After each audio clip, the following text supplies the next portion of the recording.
Sr. Presidente, cumprimento em nome do Grupo Parlamentar do Partido Social Democrata o Sr. Professor António Cândido Oliveira, meu conterrâneo, uma referência de antigo fora de portas para todos aqueles que cultivam a ciência do direito administrativo e muito particularmente nas matérias que versam sobre a administração pública e o direito local.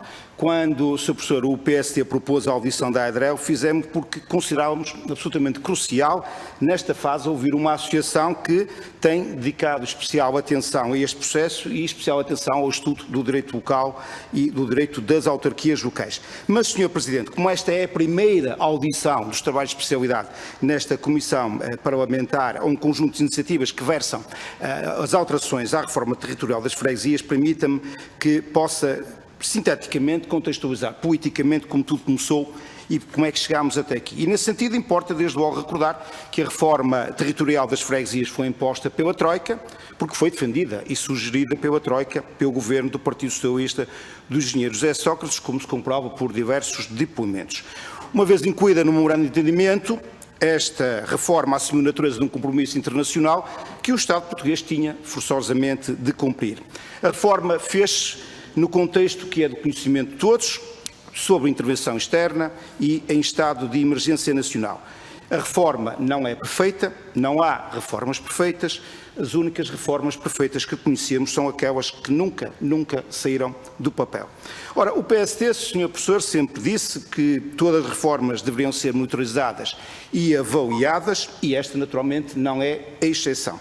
E dissemos que estávamos disponíveis para, num futuro, poder melhorar com pequenos ajustamentos esta reforma, depois de feita essa monitorização e avaliação, de forma criteriosa e decorrido o tempo necessário para o efeito que nunca seria num espaço temporal inferior a 2 mandatos. O PSD deixou de ser governo no dia 26 de novembro de 2015 e o novo governo do Partido Socialista comprometeu-se que iria proceder logo naquele ano de 2016 à correção dos erros verificados no processo de cessão de freguesias e a diferenciação das suas competências em função da sua natureza a tempo do próximo ciclo autárquico 2017-2021. Como sabemos, isso não aconteceu e foi preciso aguardar para o dia 28 de dezembro do ano passado para que entrasse esta proposta de lei do Governo, circunstância que determina que a sua discussão ocorra, portanto, no ano em que ocorrerão também eleições autárquicas. Mas vamos, então, às questões. Sr. Professor, num artigo de opinião que fez publicar no Jornal Público Online do dia 10 do corrente mês, sob o título Freguesias, a necessária lei de criação e extinção de modificação, dizia o Sr. Professor, e passo a citar: Portugal nunca teve uma lei geral de criação, extinção e modificação de autarquias locais, apesar de expressamente mencionada na Constituição.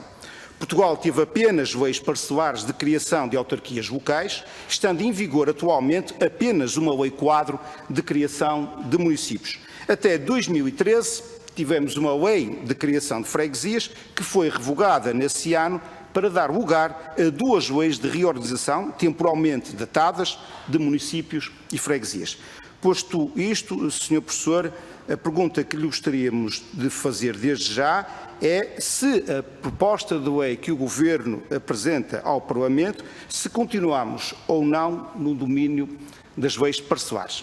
A segunda questão é se deveríamos ou não caminhar para a referida criação de uma lei geral de criação, extinção e modificação das autarquias locais e não a criação de 2 leis quadros, uma para as freguesias e outra para os municípios. Uma segunda questão, ou uma segunda matéria, Sr. Professor, prende-se com o princípio da estabilidade territorial.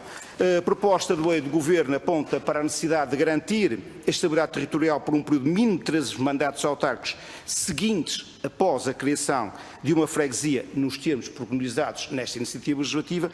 A pergunta que lhe gostaríamos de colocar é, Sr. Professor, se faz sentido a estabilização deste período mínimo, se eventualmente até poderia ser mais curto, se não deveria existir ou se poderia ser mais longo. Finalmente, e para terminar, Sr. Presidente, os requisitos para a criação de freguesias, com 3 questões. A primeira era se deveríamos ou não, ou se deveriam ser ou não equacionados outros critérios e quais, para, desde logo, a diferenciação entre as freguesias situadas nos territórios do interior e fora dele, ou então se faz sentido esta diferenciação. Segunda questão, que comentário lhe merece, Sr. Professor, do ponto de vista jurídico, naturalmente, o facto da proposta de lei do Governo aferir a viabilidade da criação de uma freguesia, fazendo depender essa possibilidade do cumprimento obrigatório de todos os critérios elencados na lei, quer para a freguesia a criar, quer para a freguesia ou freguesias de origem. Terceira e última questão. Que comentário lhe merece, Sr. Professor, a proposta da Associação Nacional de Freguesias, no sentido de ser criado um mecanismo simplificado de correção para as freguesias agregadas e ser proposta coída ou não com um pensamento expresso pelo Sr. Professor no referido artigo de opinião, segundo a qual muitas freguesias foram devidamente extintas. Esta expressão é minha, mas atento o número demasiado baixo de habitantes. Esta já é a expressão do Sr. Professor. Muito obrigado, Sr. Presidente.